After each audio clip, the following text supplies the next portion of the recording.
Wieħed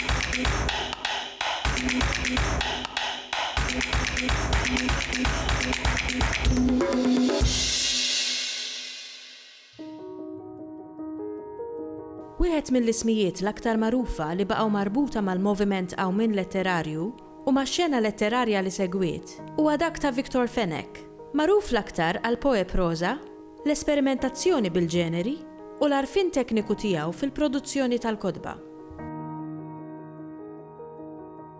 Jiena minn dejjem kont nikteb, kont għadni tifel tal-iskola, kelli il-ħajra għall-kitba.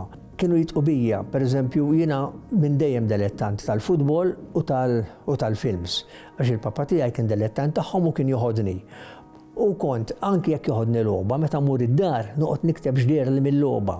Jekk naqra ktieb, irrid nagħmel sinopsis tiegħu. Kien hemm dik l-erġa l-kitba, fil-fatt jiena mill żmien twil reporter ukoll, reporter tal-sports u reporter tat-teatru. Jiġifieri l-kitba dejjem kienet fija, però dak iż-żmien kont nikteb l-Ingliż, ħafna bl-Ingliż. L-Ingliż kien il-favorit tiegħi il-lingwa. Bdejt nikteb iktar bil-Malti meta rajt il-moviment Awmin letterarju, meta rajt l-affarijiet li kienu qegħdin jiktbu għax fil-bidu tal-moviment jien kont l-Ingilterra qegħdin nistudja. Mbagħad ġiet 6 xhur wara li sar il-moviment u tħalt mal-ewwel magħhom għamluni segretarju internazzjonali billi kellha ħafna nies li nafhom Londra li tlaqthom, nies li huma kittieba wkoll Londra għamluni segretarju internazzjonali. U bqajt nikteb. Dejjem kienet fija, anke jekk naqra ktieb, għadni niftakar Ivanhoe jiena nagħmel sinopsis ta' kull chapter ta' Ivanhoe. Allura nagħmel isu speċi ta' minor novel ta' Ivanhoe. Il-kitba tkun fik, mhux tfittxha inti tfittxek. Ġieli nkun qed naqra xi ħaġa u immur qed tangent minna u t-tieni idea għal dana. Ġieli nkun qed nippassiġġa barra tiġi l-idea. Inutli tfittxa l-idea, trid tfittxek. Waħda mill-inċidenti, mhux inċidenti, okkażjonijiet sbieħ li kelli, jien konna ħafna lil-Anton Buttigieg. U niftakar darba kien għallina kont qiegħed ma' Lino Spiteri għax konna ħbib intimi jienu Lino, ġifieri, u daħal Anton fuq u għallinna ma skappajtilix dal-lej ma skappajtilix naħseb noqgħod jitkellem fuq xi mara.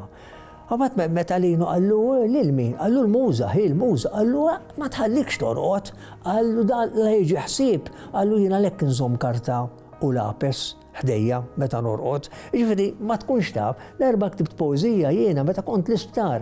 Kelli accident bil-karozza, kelli għamel 3 ġimgħat l-isptar bil-weights ma' onqi u dana u bil-lejl niftakar. Għafast il-dan ġiet in-nervs biex tidik ħasbet li rriċi pinnoli. Għattilatini karta u lapes malaj. Għatħares lejja tajlek daqt iġġennen. Ma fil-fatt konfinċejta ta' teli u ktibt dik il-poezija. Meta tajt ġeneri ġifier qed tajt poezija, romanz u novella. Jiena ktibthom it-tlieta, l-iktar il-poezija. Fil-poezija għamilt 7 kotba bil-Malti u 3 kotba bl-Ingliż, għax bqajt nikteb bl-Ingliż ukoll. Però il-novella dejjem ħabbejta. U dal-aħħar għamilt l-ewwel romanz, qed ngħid dal-aħħar 8 snin ilu, għamilt l-ewwel romanz li kien rebaħ li l-ewwel premium, u minnu għad issa nagħmel in-novelli. Għamilt ktieb tan-novelli u issa dal-aħħar erġgħet ħriġt ieħor. Li propju għamilt isem jien hija fil-poeproza. Issa poeproza hija miktuba bħal proza x'il-poeżija għandha il-libsa u għandha r-ruħ l-istess bħal bniedem. Il-libsa tista' tagħha libsa li trid, imma r-ruħ huwa iktar importanti.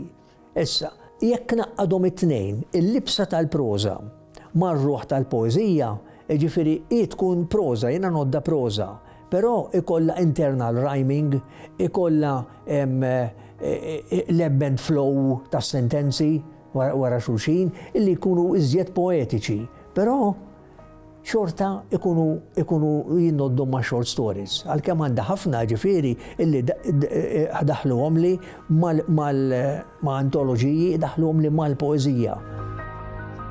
Bħalissa għadni kif noħroġ ktieb, però ġajna immedjatament ħriġna edizzjoni oħra limitata tiegħu għax kellu ċertu żbalji ortografiċi. Jiena l-weakness tiegħi hija l-ortografija ta' kultant, ġifieri, ovvjament mhux ħafna gradwat fil-Malti, imma l-ortografija speċjalment issa żminijiet qiegħda tinbidel, ħafna affarijiet qed jinbidlu, li jenna qabditna daqsxejn fuq saqaj waħda tal-età tiegħi. Però hija l-istess illi irridu nimxu mal-da. Għamilt dan u bħalissa m'għandi pjan ta' xejn wara dan il-ktieb. Ma naf żgur li se nivvinta xi affarijiet oħra. Pereżempju il ħafna li bdejt nikteb mhux autobiografija ngħidilha jiena, imma l-istorja fi żmieni x'jiena għaddejt il-gwerra wkoll twilit fil-gwerra. Ġifieri dik nixtieq niktibha. L-ewwel 13-il sena sakemm kont il-Ħamrun għax jiena Ħamrunis, miktuba kollha diġà, ġifieri, u mbagħad mitet ommi u kellna niġu jien waħdi billi konna għadna żgħar morna man-nanniet il-belt u minn hemmhekk ġifieri mbagħad għadni ma ktibtux. Imma l-ewwel 13-il sena sakemm ommi kienet ħajja dawk diġà miktubin, mhux se nħallihom jintremew żgur.